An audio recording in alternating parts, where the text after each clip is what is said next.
Hello, ಎಲ್ರಿಗೂ ನಮಸ್ಕಾರ. So ಇವತ್ತು ನಾನು ನಮ್ಮ ಹತ್ರ ಇರೋ ಎಗ್ಸ್ನ ಇನ್ಕ್ಯುಬೇಷನ್ಗೆ ಇಕ್ತಾಯಿದ್ದೀನಿ. ಸೊ ಇದು ನಮ್ಮ ಇನ್ಕ್ಯುಬೇಷನ್ ಸೆಟಪ್ ಇದೆ. ನಾನು ಹ್ಯಾಚ್ ಪ್ರೋ ತೊಗೊಂಡಿರೋದು. ಇಲ್ಲಿ ನನ್ನ ಹತ್ರ 2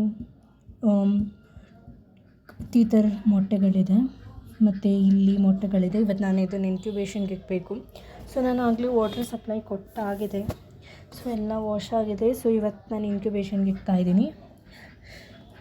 ಸೊ 2 ಮೊಟ್ಟೆ ಇವತ್ತು ಹಾಕಿರೋದು, ಇದೊಂದು,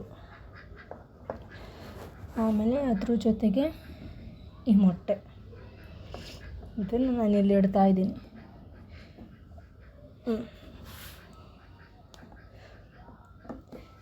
ಇದಿಷ್ಟು ಮಾಡಿ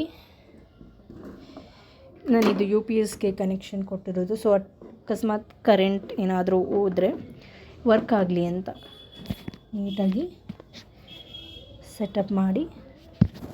ಫುಲ್ಲು ಕ್ಲೋಸ್ ಆಗಿದೆ, ನೋಡ್ಕೊಳ್ಳಿ. ಆಗಿದೆ. ಸೊ ಇವಾಗ ನಾನು ಆನ್ ಮಾಡ್ತಾಯಿದ್ದೀನಿ. ಆನ್ ಆಗುತ್ತೆ. ಸೊ ಇದು ಯೂಶಲಿ 37 ಡಿಗ್ರಿ ಕಾಣಿಸುತ್ತೆ. ಸೊ ಇವಾಗ 33 ಇದೆ, ಟೆಂಪರೇಚರ್ ಬಂದು 37 ಆಗುತ್ತೆ. ಆದಾಗ ಈ ಥರ ಎಗ್ಸ್ ಇರುತ್ತೆ. ಅದು ಪ್ರತಿ 2 ಅವರ್ಸ್ಗೆಲ್ಲ ರನ್ ಆಗ್ತಿರುತ್ತೆ. ಸೊ ಇವಾಗ ನಾನು ನಿಮಗೆ ಟರ್ನ್ ಮಾಡಿ ತೋರಿಸ್ತೀನಿ, ನೋಡಿ ಹೆಂಗೆ ರೊಟೇಟ್ ಆಗುತ್ತೆ ಅಂತ.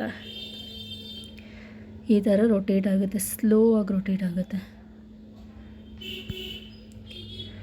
ಮೇ ಬಿ ಕ್ಲಿಯರ್ ಇಲ್ಲ ವಿಡಿಯೋ, ಆದರೆ ಆಗುತ್ತೆ. ಕಾಣಿಸ್ತಿದೆಲ್ಲ, ರೊಟೇಟ್ ಆಗ್ತಾ ಇರೋದು ನಿಧಾನಕ್ಕಾಗುತ್ತೆ. ಸೊ ಇವಾಗ ನಾನು ಹಾಕಿದ್ದೀನಿ. ಇನ್ನು 21 ಡೇಸ್ ಆದಮೇಲೆ ಮರಿಗಳೆಲ್ಲ ಆಚೆ ಬರುತ್ತೆ. ಅದು ನಾನು ತೋರಿಸ್ತೀನಿ ನೆಕ್ಸ್ಟ್ ವಿಡಿಯೋ.